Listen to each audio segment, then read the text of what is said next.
Inuyasha is so many things, and while on the surface it might have these heavy motifs of romance and friendship, there tends to be a darker theme behind them. However, the true philosophy of Inuyasha is actually something more disparaging than many might suggest. The meaning of Inuyasha is not so much about friendship or overcoming odds. Instead, it can be found in the trail of wishes made by the characters throughout the series. But to fully understand what I mean, we need to discuss a few characters. The ones I'll be looking at in this video will be the man who loved Midoriko, Onigumo, Inuyasha, and Kikyo. So, let's start with the man who loved Midoriko, a fitting place as this is also the point at which the crux of the entire series can be found, the origin of the Shikon Jewel. For those who don't remember, Midoriko was known as one of the strongest priestesses in all of history.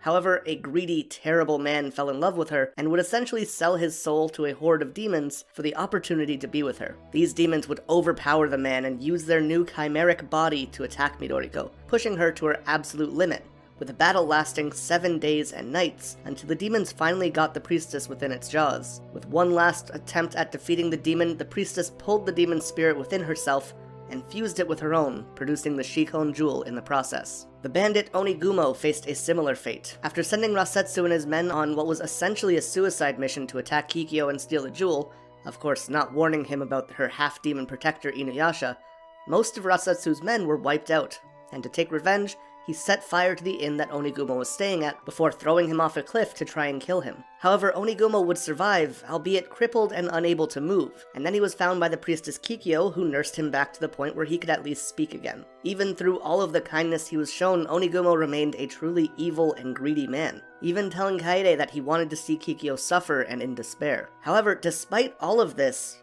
as time moved on and she continued to care for the man, he fell in love with her. However, his body was useless. He wanted the jewel and he wanted Kikyo, but as it was, he could never be with either of them. So in a play of what must have been desperation or greed, the bandit made a deal with demons to become the host of a massive horde. The demons fused with the man, renewing his body as they formed Naraku. Unlike the man who loved Midoriko, Onigumo's soul was not devoured in this process, but the demons were still too powerful and took control of his body, attacking Kikyo to try and corrupt the jewel and ensure Onigumo could never resist them. This one might be the most important, so we'll come back to it later, but for now, on to Inuyasha. Inuyasha was a half-demon who lived between two worlds, not accepted by demons and feared by humanity.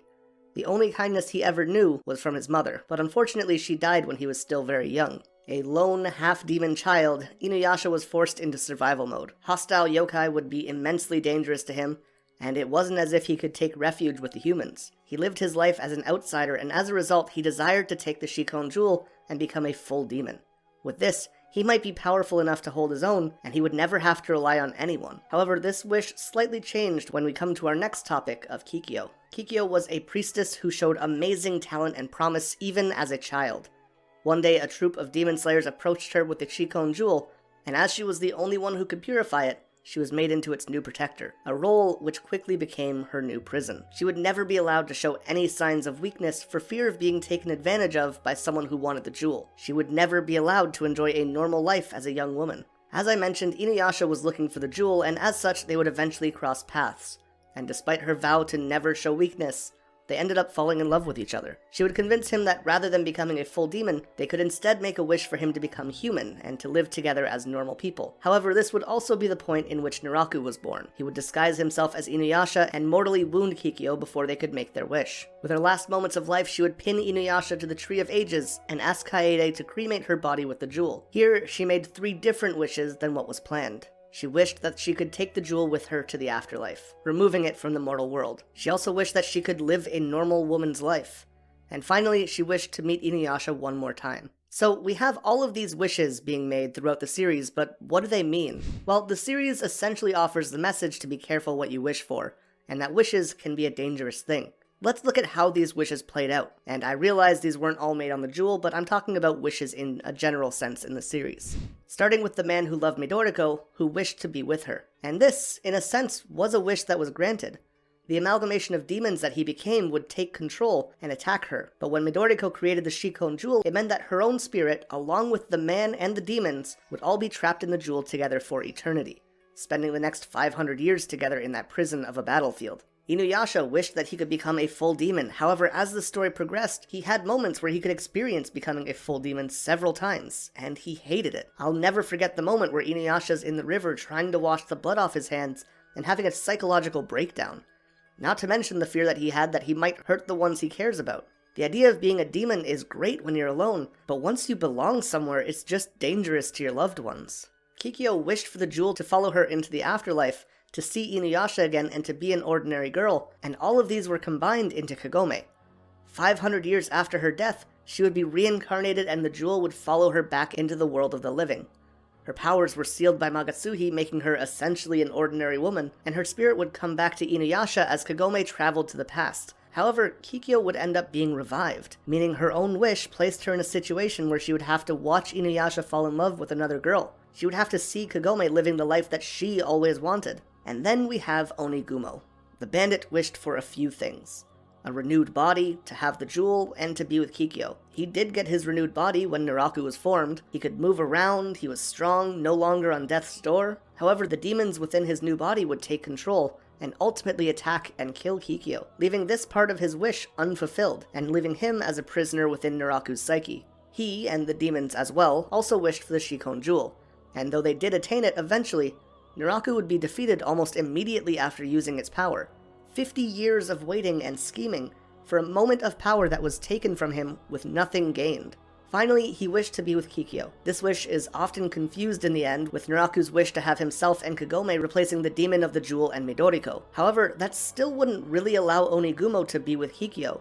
The idea that they bring up in the series is that his wish was never attained, and at the time that they confront him about this, that is certainly true.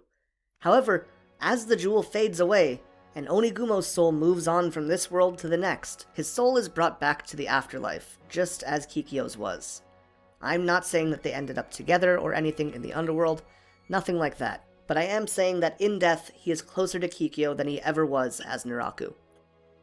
One of my favorite philosophies to be presented in any series is that you have to accept life, work with reality, and be cautious about wishes. It's okay to want something, but don't sacrifice and set your soul on the impossible. If you know a bit of English literature, you might have seen a similar story with the monkey paw, or in Middle Eastern stories you might hear about genies, both of which often function in a way which backfires on the one making a wish. If you want to keep this idea with anime though, we could also look to the philosophy presented in Fullmetal Alchemist. When people break the law of human transmutation, God, or the truth, appears before them and gives them an ironic punishment to fit their crime. A motif that I enjoyed so much that my first tattoo was actually truth. In the same way, Inuyasha presents the idea of fate tying souls together. We see the red string of fate that connects the spirits of Kikyo and Inuyasha, and in essence of Inuyasha and Kagome as well. With the theme of fate being such a prevalent force behind the series, it's only natural that those who wish to escape fate, to forge a path where there shouldn't be one, would lose everything for their greed. Just as the jewel becomes corrupted by selfish wishes, so too do the lives of those who make those wishes. And that's why the grand solution to the series was a wish for the end of the Shikon Jewel. Or to put it another way, a wish for the end of wishes. With that said though, if you enjoyed this video, remember to leave a like and subscribe to the channel so that you can see more content when it comes out.